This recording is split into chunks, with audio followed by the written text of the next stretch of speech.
Shri Gauranga Nityananda Shri Advaita Chandra Gadadhar Shivasadi Gaura BhaktiVinode Jayo Radhe Jayo Krishna Jayo Vrindavan Shri Govinda Gopinath Madana Mohan.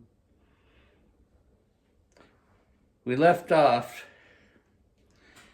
in the subject matter of Raganuga Sadhana Bhakti, that the necessity is that one has greed or loyam. In the initial stages of sadhana bhakti, one has to have faith, shraddha. But as one progresses, there should be an awakening of a desire to possess Krishna in a loving way, and that is called loyam. Such persons who have this loyam are qualified for Raganuga Bhakti. So Brajanath now asks, understanding that greed is the sole qualification for such Raganuga Bhakti, what is the procedure then? If one has that within one's heart, what is the procedure for the Raganuga Bhakti practice? Babaji said the sadhaka who has developed greed for service among the people of Braj always remembers them and becomes absorbed in their dear object, Shri Krishna, and talks about Krishna's pastimes, etc. with others. He lives in Braj within his body or within his mind, following the people of Braj with a greed for attaining that bhav. He always performs two types of service, external service as a sadhaka, while internal service always remembering the divine service of his beloved Radha and Krishna in the mood of the inhabitants of Braj. So this is a very important subject matter. In the beginning of Krishna consciousness, we are introduced to Krishna as Bhagavan Shri Krishna, the speaker of the Bhagavad Gita, Shri Bhagavan Uvacha. Krishna is understood to be the supreme personality of Godhead. Prabhupada always used those terms. The supreme personality of Godhead.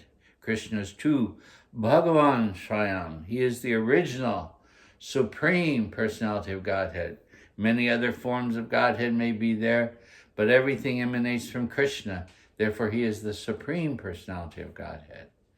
So that understanding is carried through in our service, that Krishna is the supreme personality of Godhead. In our study of the Bhagavatam, we understand that he is the supreme personality of Godhead until we reach the 10th canto, where we're introduced to a different aspect of Krishna. Krishna who sports with the inhabitants of Braj. Krishna in his playfulness. In this concept, the inhabitants of Braj don't even think of Krishna as Godhead. They think of him in various ways, in accordance with their ras. Krishna in Braj is seen in three different age groups.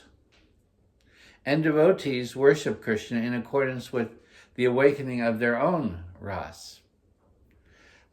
Krishna is seen as a child. He is the son of Nanda Maharaj and Mother Jashoda. He is worshipped if one awakens that type of mood within one's heart as the Bala Krishna. You see the form of Krishna holding laddu in his hand, crawling on his all fours. That is called Bala Krishna. That is Krishna as a baby. Then, Krishna as a youth. We'll say boyhood. Krishna in boyhood is seen frolicking with the cowherd boys. such as Subal, his dear friend, and others. They go out adventuring. Krishna is able to leave the home. He's grown up a little bit. For a while, he's only allowed to take care of the calves, but not leave the courtyard, not leave his compound. But now he's older. He's able to go out, and his mood changes, and his pastimes changes. Now he's an adventurer with the cowherd boys, and they're playing various games and sporting in various ways and killing various demons. And thirdly, Krishna is worshipped as a youth. And this is seen in the context of the Ras with the gopis, Radha and Krishna. Krishna awakens his feelings for Srimati Radharani and the gopis of Braj, and they awaken their feelings for him. And they sport in various ways. So Krishna is worshipped in three ways in these leelas. So what is required here? It says here that the sadhaka who has developed a greed wants to understand Krishna more and more. Not as the Supreme Personality of Godhead, that is one aspect. Krishna is Godhead. But now there is a greed or an intensity of desire to love Krishna. Not only to worship him, but to love him. And how do we love him? We love him by following in the mood of the people of Braj. The words are used here. By following the mood of the inhabitants of Vrindavan. They are deeply in love with Krishna. Mother Jashoda loves her child Krishna, and all those who served Mother Jashoda in that way love Krishna as that child. The cowherd boys, they love Krishna in his boyhood, to go out there frolicking with him. They love playing with Krishna.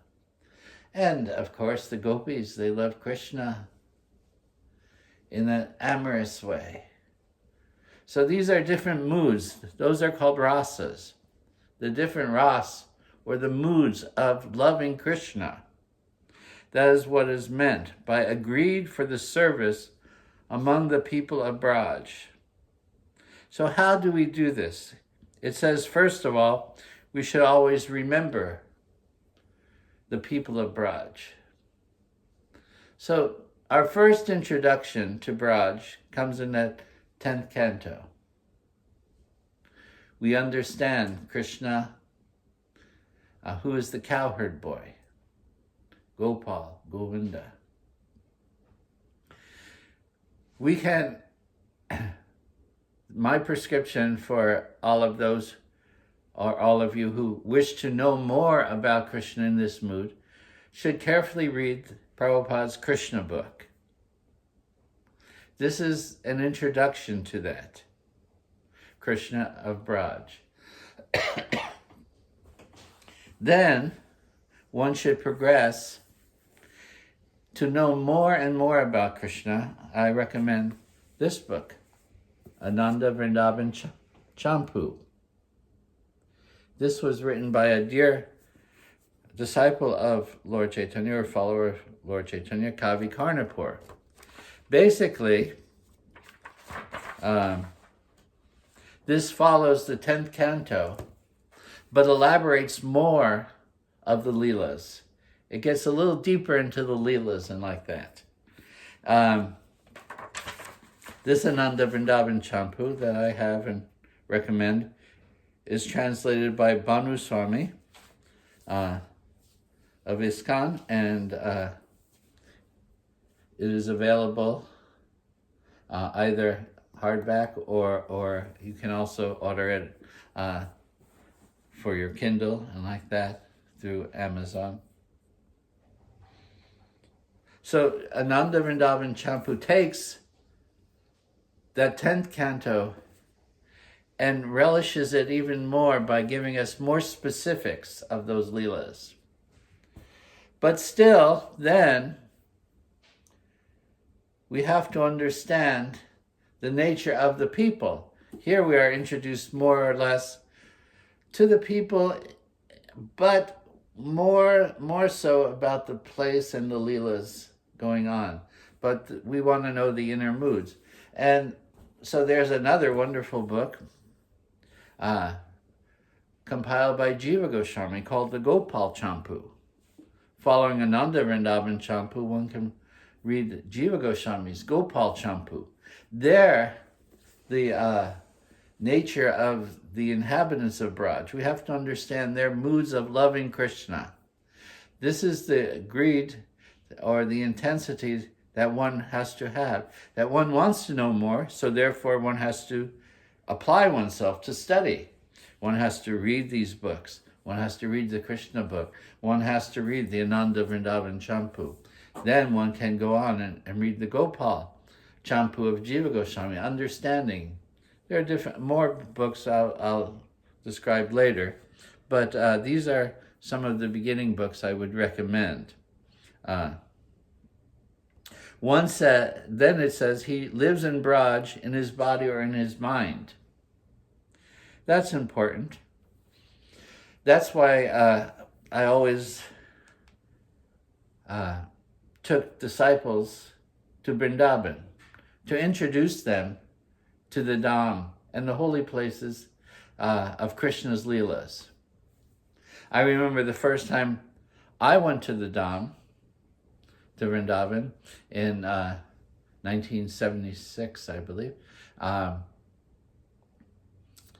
And once I went to Vrindavan, it was like the Krishna book became a reality. It awakened this reality that what Prabhupada is describing in his Krishna book, these things took place. Here's Govardhan Hill, here's where Krishna, here is Radhakund, here's where Krishna and the cowherd boys ate their lunch. So many different wonderful things.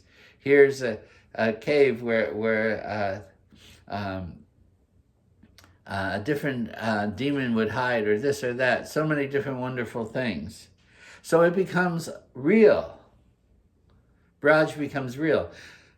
Sometimes it takes more than one time, of course, going to Braj also, because it's like going to the temple for the first time. It's kind of overwhelming. So many deities on the altar. It's just dazzling.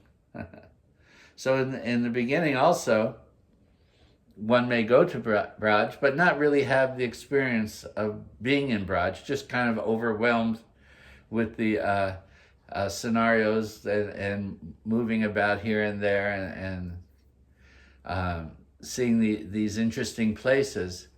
But gradually, by visiting the Dham, you awaken a deeper appreciation of the Leela places of Krishna.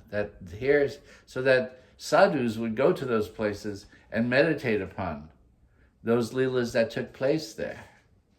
What Krishna did here, what Krishna did there, like that. So such a person learns how to live in Braj, either physically or at least mentally. He's always living in Braj. He's always living within the reality of Krishna's Leelas. Brajanath then asks, is Raganuga Bhakti related to the other angas of Vaidhi Bhakti? How is it related, therefore, to the other aspects, hearing, chanting, and so forth? Babaji says, all the activities of Vaidhi Bhakti, such as hearing and chanting, are certainly performed by the sadhaka of Raganuga Bhakti. One doesn't lose a taste for hearing and chanting and so forth. In fact, his hearing and chanting deepens. And he follows even more intently the 9 processes of devotional service and realizing the last two to a deeper aspect, into a deeper aspect of Sakha, that becoming the friend of Krishna, is 8, 9, meaning giving everything. That's the mood of the gopis. They've given everything. Of course, it's the mood of all the people of Braj. giving oneself to Krishna. So one understands it in accordance with the principles of Vaidhi Raganuga Sadhana Bhakti. Brajanath asks, Babaji continues, while the person tastes external service, internally follows the people of Braj in his external body, he performs the angas of Vaidhi Bhakti. Because we have this body, we have to do things, we have to render service. We still worship the deity, we still chant, but there's more of an internal cultivation while all of this is going on. Previously, it is all external. With a mood of veneration, of course, Krishna is God, but we see so many people worship Krishna as Bhagavan, the personality of Godhead, seeking his blessings, understanding the supremacy of Krishna as the Godhead, or as Bhagavan. But here, the performer of Raganuga Bhakti is nurturing a mood of ras towards Krishna, a relationship with Krishna, which produces a ras. So while performing external service, he's nurturing his internal mood by hearing these deeper subject matters of Krishna and learning about Braj, learning about the people of Braj, so forth. Brajanath asks, what is the greatness of Raganuga Bhakti? Babaji says, the result one does not attain from performing Vaidhi Bhakti for a long time, one attains quickly by Raganuga Bhakti. Vaidhi Bhakti, depending on rules, is weak. In other words, externally, one can go through a lot of service, but not open up the heart to the highest level. Therefore, Raganuga, with an independent nature, is naturally stronger, because we're nurturing an understanding of Krishna. Without understanding the nature of Krishna and the people of Braj, one will go through the counting the circles of offering the arti and making sure everything is done right, but the heart is really not opening in the way that we want it to open up as a inhabitant. We want to identify ourselves as an inhabitant of Braj. That's the ultimate goal, that we are also inhabitant of Braj. And we serve Krishna in a particular mood, following in the mood of a particular servitor of Krishna.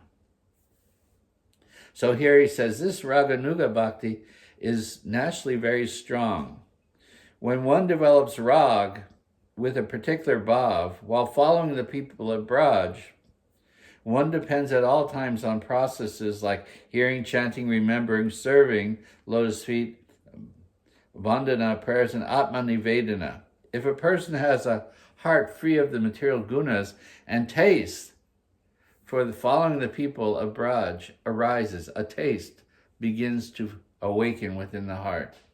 That taste, or greed, for Raganuga Bhakti is the sole inspiration for following the path. There are many types of Raganuga corresponding to the many types of Ragatmika Bhakti. So Brajanath asks, how many types of Ragatmika Bhakti are there? And basically it means following the moods of a particular inhabitant of Braj, in accordance with their mood and their ras. If one has inclination to serve Krishna as a cowherd boy, one may follow Sudama. One has an inclination to worship Krishna as a child, one would try to understand the mood of Mother Yashoda. If one wants to worship Krishna in the mood of the gopis of Braj, one has to understand the nature of the Astasakis, the servitors of Srimati Radharani, and their servitors, because ultimately our service will go in that way, in that direction. It is written in the 7th canto, Babaji says, just as by Vaidhi Bhakti one can attain one's spiritual goals, many people have attained suitable forms for absorbing their minds in the Lord from various types of moods. My dear King Yudhisthira, the gopis by their conjugal desires, Kamsa by his fear, Shishupal and others attained envy and thus attained the Lord. That is, they became, at least on those levels, they became absorbed. Their mind was 10% absorbed in Krishna. The whole idea is 10% absorption in Krishna. So,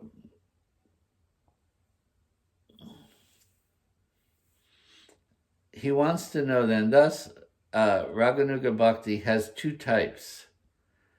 There's Sambandha Rupa, that means that one has some relationship, Sambandha with Krishna. Kamsa had a relationship with Krishna, but it was in a hateful way. But the Kama Rupa is the natural loving of Krishna as is seen within the gopis of Braj. Babaji says, Kama, of course, can mean a thirst for sensual enjoyment. We're not talking about that Kam, that lust. We're talking about the greed, the lust for worshiping Krishna of Braj or engaging in the service. Thus it is called priti, causeless affection. Priti, causeless affection for the Lord. Thus priti is filled with thirst for serving Krishna, devoid of the actions of one's own happiness. If some activity for one's own happiness remains, it is accepted for increasing Krishna's happiness. Sometimes it is seen, okay, well, Krishna can become happy too, to see that his devotees are happy, if there's something remaining within the heart. This astonishing prem is present in the famous gopis of Braj. That special prem of the gopis attains an astonishing sweetness and gives rise to multitude of pastimes. This special prem is called Kam by the scholars.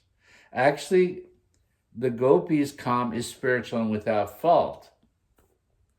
When we're given our Gayatri, which we meditate upon Krishna, it is called Kam Gayatri. Kam Gayatri. But it is following in the mood of the gopis of Braj. We're given that specific Gayatri mantra is given to us by the Guru, Kam Gayatri, to awaken our love for Krishna in that particular mood of following the gopis of Braj. The Kam of the bound jivas is full of fault. And that is material attachment and loves. But seeing the gopis Kam, great devotees like Uddhava desired to attain it. They had no interest in increasing their mundane Kam. They loved Krishna naturally.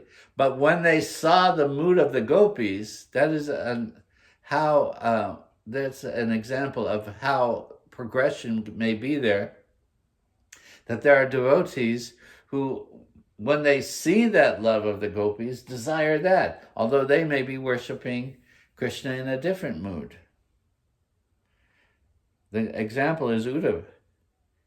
When he saw the deep, actually Krishna, this is 11th canto, Krishna sends Uddhava to meet with the gopis and sends a message to the gopis, because Krishna has left Braj now. In the 11th canto, we see Krishna goes to Mathura, but he's always thinking of the gopis, as the gopis are always thinking of him. So Krishna sends his messenger, and Uddhava thinks, what a blessing, Krishna has sent me here.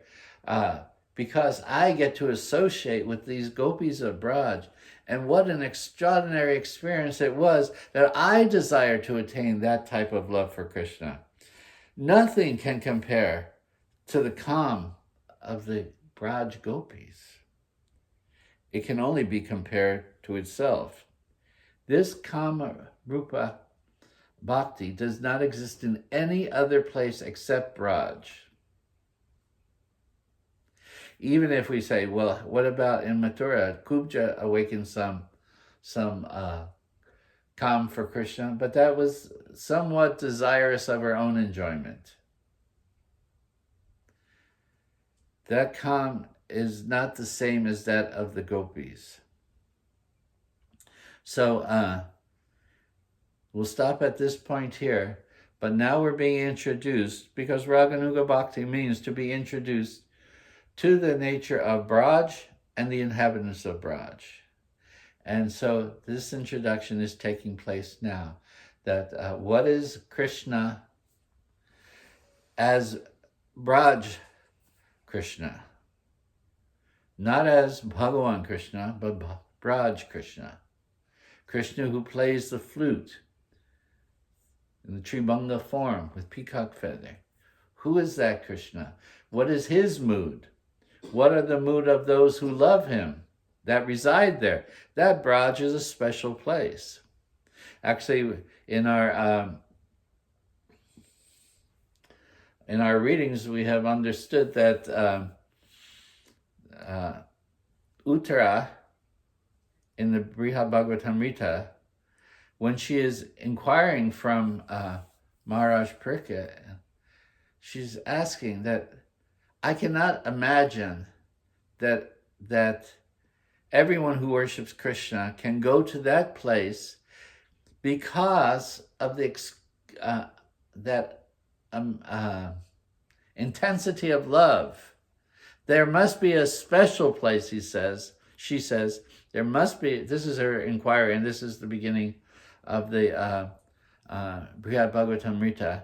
She inquires, what is the nature of that special place? There has to be a special place where the intensity of the love of the gopis is seen and must be far beyond any other idea of Vaikuntha in the spiritual world and so forth. Then there's a long narration of Gopakumar and how he attains that and sees that. So we're given the opportunity of understanding that also from Sanatana Goswami's Brihad Bhagavatamrita, stage by stage, to the nature of Krishna of Braj. And so we're being introduced to that in accordance with the practice, which is called Raganuga Bhakti. So we'll stop at here and continue with our reading shortly next week. Gaur Premanandi Haribol Jai Shri Shri Radhe Shyam.